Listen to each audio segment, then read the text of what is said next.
And you, graduating class of 2010 Central High School, welcome. Congratulations, seniors. You have made it. Today is the day you've been working for all these years.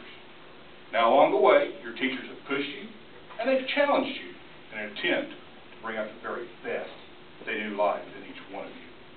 Now, I know that some of you resisted their training at some times, but I assure you it was all for the purpose of preparing you for life.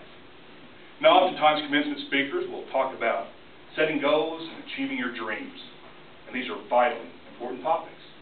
However, tonight, I want to talk to you about something that doesn't seem to get nearly as much attention, and that is failure. That's right, failure. I want you to think back to when you were a little boy or a little girl.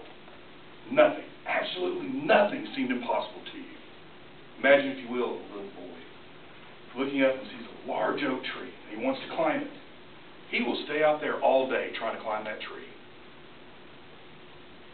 Three things will happen. He'll either succeed, he'll either get too tired, or his mom will call him in because it's gotten too hard. Now, let's fast forward a few years. That same little boy is now a young man. He decides he wants to try to climb that tree again for old time's sake. As he starts to climb, he slips and he falls to the ground. He gets himself up, dusts himself off. Does he try to climb that tree again? Sadly, no. In fact, he looks around to make sure no one saw him, and he walks away. Why? Why would he do something like that? I believe it's because somewhere along the line, society has taught us that failure is a bad thing, that making mistakes in life is something to be avoided at all costs. I'm here to tell you that there are people that will quit pursuing their dreams for simply fearing to fail. I'm here to tell you that failure is an intricate part of success in life. Let me give you some examples. We sit here tonight not because of the glow of candlelight light in this room, because of these electric light bulbs in the overhead. Because back in 1879, a man by the name of Thomas Edison set about on an invention of the electric light bulb. Now, as you can imagine, you know Thomas Edison, the genius that he was. Well, he was able to develop this electric light bulb with relative ease, right? Actually, history tells us a different story. History tells us that Edison conducted thousands of experiments before he was finally able to get the electric light bulb to work correctly. In fact, Edison once said, "If I figure 10,000 ways something won't work, I have not failed. For every wrong attempt discarded is another step forward." For you see, from Edison's perspective, failure was simply just an opportunity to learn. Or how about Arthur Fry, a young engineer for a company? One of Arthur's favorite things to do was to sing in his church choir. One Sunday morning, he took a piece of paper and slipped it in the hymnal for the last song that they would sing that morning. As the preacher wrapped up his sermon, the choir arose, that piece of paper fell out of the book. Frantically, Arthur thumbed through the hymnal trying to find his place.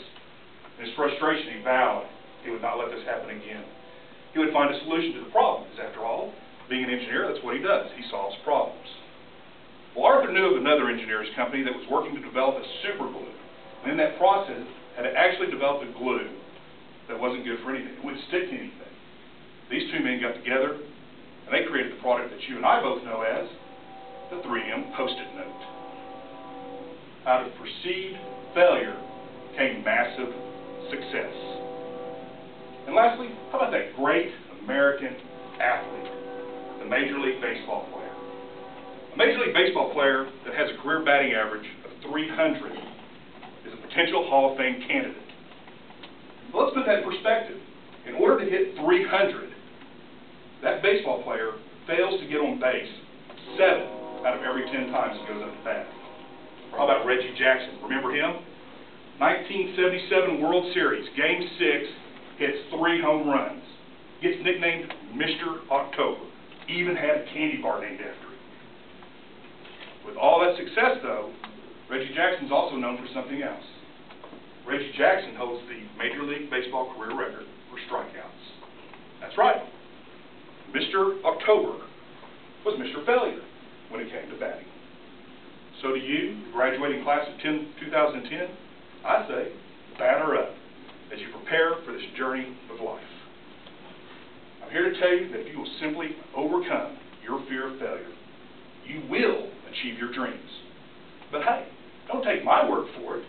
How about the words of Winston Churchill when he said, success is not final, failure is not fatal. It is the courage to continue that counts. Or how about Coach John Wooden, who led the UCLA men's basketball team to 10 national titles in his last 12 years of coaching. Quite an impressive record. Coach Wooden once said, if you're not making mistakes, you're not doing anything. I'm absolutely positive that a doer makes mistakes.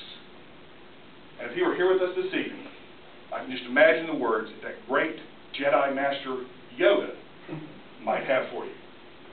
Failure is strong how they can be. Learn from your mistakes, embrace them. So to you, the graduating class of 2010, congratulations. Mr. Toastmaster.